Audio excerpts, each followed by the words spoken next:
आता एक राजकीय बातमी आहे। काँग्रेस प्रदेशाध्यक्ष हर्षवर्धन सपकाळ यांनी पालकमंत्री प्रताप सरनाईक यांच्यावर गंभीर आरोप केलेला आहे।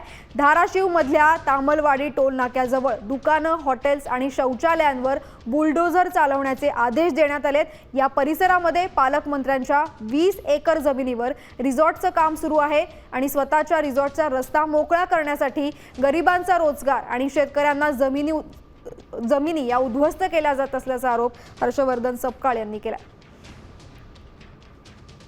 प्रताप सरनाईकांनी त्या ठिकाणी स्वतःचं खाजगी रिसॉर्ट जे आहे त्याला अडथळा येऊ नये म्हणून गोरगरिबांचं, छोट्या उद्योजकांचं अतिक्रमणाच्या नावावर त्यांना त्या ठिकाणून जमीनदोस्त ते सगळ्या वास्तू तिथल्या करण्यात आलेल्या आहे। त्यांना मंत्रिपदावर राहण्याची कुठलीही त्यांची नैतिक अधिकार त्यांना नाही। त्यांनी राजीनामा द्यावा आणि स्वतःचे हितसंबंध कशा पद्धतीने जोपासला जात आहे याचा एक वेगळा आयाम, निर्लज्जपणाचा एक आयाम हा कुठेतरी त्या अतिक्रमण काढण्याच्या अनुषंगाने स्थापित झाला आहे।